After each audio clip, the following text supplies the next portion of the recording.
The devastating fire in Greece and Saint Paisios, the new saint of the Christian Orthodox Church. I was looking for something having to do with Christmas, and this came to my attention. We know that the fire in Greece was devastating. It took place 23rd of July of last year. This is on Orthodox City Hermit. The fire in Mati and Saint Paisios. Saint Paisios, the new saint of the Christian Orthodox Church. It was a moment when the fire of the 23rd of July had completed its life-damaging work in Neovoutsas and Mati around 7 p.m. in the evening. It started spreading northeast to Agios Andreas, where the children's camps, summer camps were, of the municipality of Athens is located, and southwest to Rafina. Those present at the port of Rafina, where they had moved to escape the flames, including my brother, heard the bell in the chapel of St. Nicholas, located on a hill just above the harbor. The flames were already threatening the chapel. Some went to the chapel courtyard to see if there was a need for help. Among them was a lady, and on the bench of the courtyard she saw what looked like the form of a rallying priest who sat on the bench in the fumes and turning his body towards the flames. Impressed, she took a picture on her cell phone from the distance. Approaching, she took another. But once she reached the bench, the figure disappeared unexpectedly and mysteriously into the smoke. At that moment, the wailing, stormy wind suddenly stopped blowing completely, so that the flames were not extended to the settlement of Rafina. A corresponding phenomenon, a sudden interruption of the wind that pushed the northeast flames, happened at the same time on the opposite side, at the boundary between Mati and St. Andrew. That's another little area around there, the little villages around there. The result was to save the main settlement of Rafina, and most importantly, save the area of St. Andreas where the camps were located for the children's summer camps. It should be noted that 600 young children temporarily resorted to the beach of St. Andreas while they were waiting for the buses to take them home to Athens. The area of St. Andreas is overgrown with pine trees and with lush vegetation, just like in Mati. If the flames had reached this area, an incredible tragedy would unfold, much worse than what happened in Mati.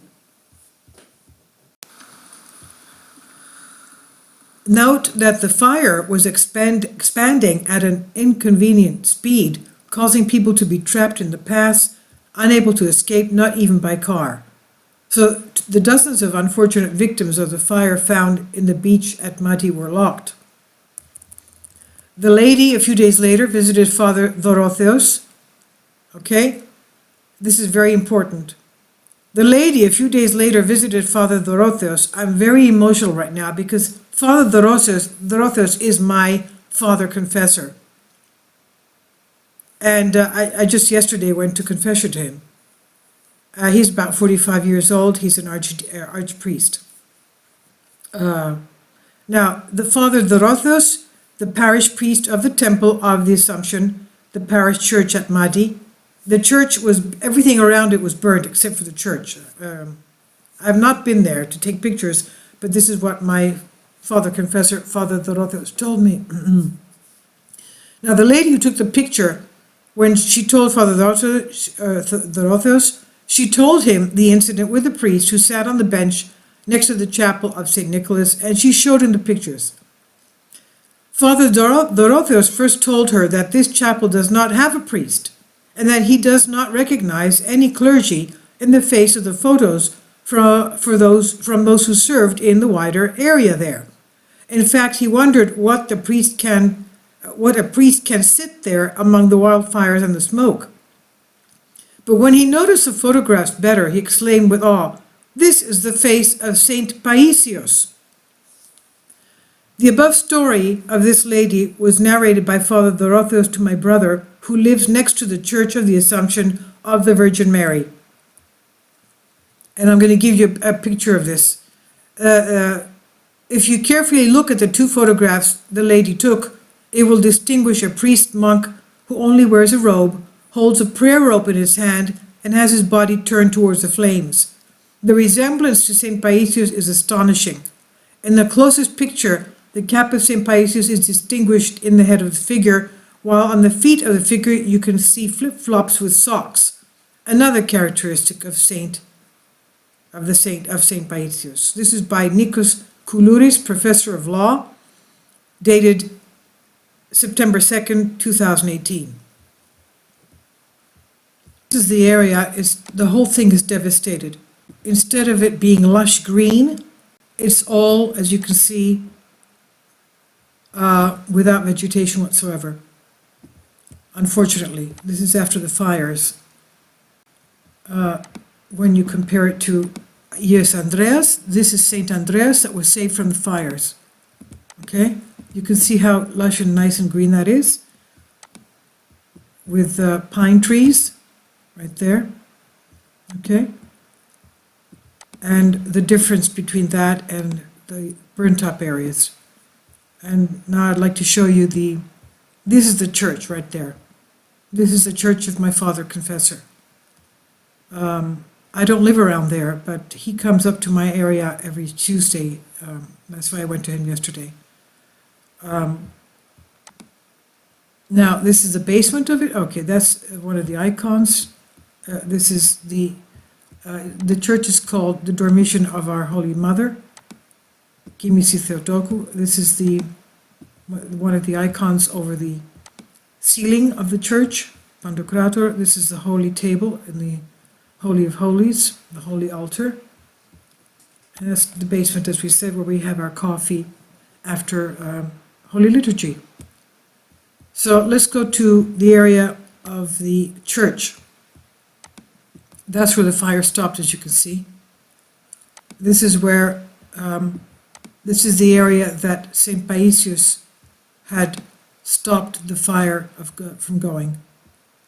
And this is an area that, I don't know why they have this all blacked out. I think it's just an older picture. But this is the area that the children usually go for summer vacation, summer camp. Okay.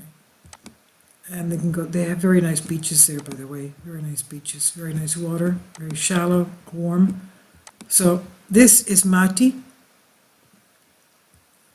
This is the area. I saw the church somewhere and I've lost it again. My goodness. Where is it?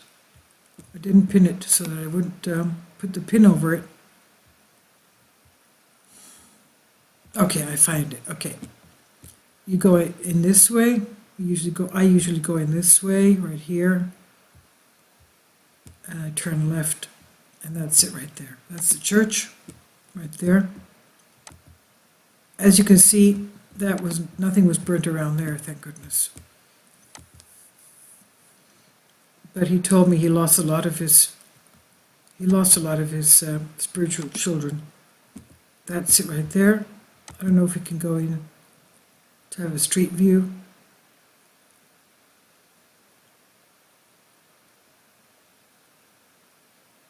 Okay, we're going in.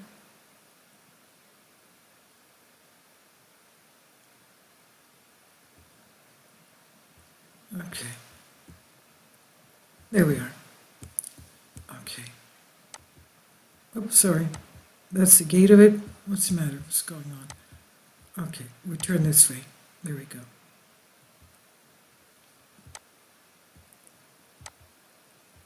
Or it doesn't want to go. Okay, that's the main entrance of it right there. There's a little courtyard in the back. And you go down this way, you go down to the basement through the stairs this way, downstairs. So, thank goodness nothing, that's the announcement board right there. That seems to be an old picture. Yeah, it seems to be an old picture because there's a lot of greenery around there. And a little bit further off, you have the sea behind there. One of my friends told me that A very nice location to sit there and ponder. It's a beautiful place. Just a little bit further down is the sea from the church right there. Walk down, a long block down, and you're at the sea. So I didn't know that, you see? Wow, I did not know that. So that is the miracle with St. Paisios. I'll leave a link below for you for this. This is on the fire in Mati that took place last year, and how it appears to be St. Paisios. It looks like him. It looks so much like him from other pictures that I've seen. He used to wear that little woolen hat, like a little cap. And he's praying with his prayer rope. And he disappeared into the smoke, and that's when the fire stopped, before it got to St. Andreas, where the summer camps with the children were. So, you see, the saints are around us, helping us all the time. Look how close, how close the fire was to the chapel.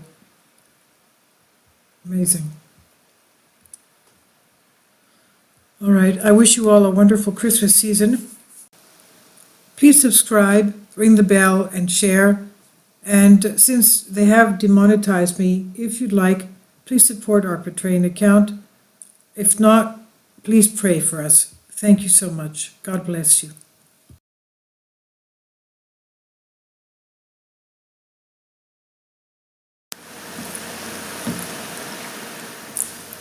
If you'd like to join me on my Patreon account, you will hear content not covered by mainstream media. These riveting stories will be based on my research, and I will state my opinions and give my personal insight on diverse and controversial subjects and world events not covered by mainstream media, and not supported by YouTube guidelines. So whatever I have on my Patreon, most of those will not be on my YouTube channel. Please consider becoming a member today. More of the most significant and important videos will be on my Patreon channel. Your support helps me to continue my research and keeps this YouTube channel alive. And we depend on your support, your generous charity, because we help economically challenged families here in Athens, Greece, in Kapota, and we also help the young generation with university tuition and the community around our church. Thank you.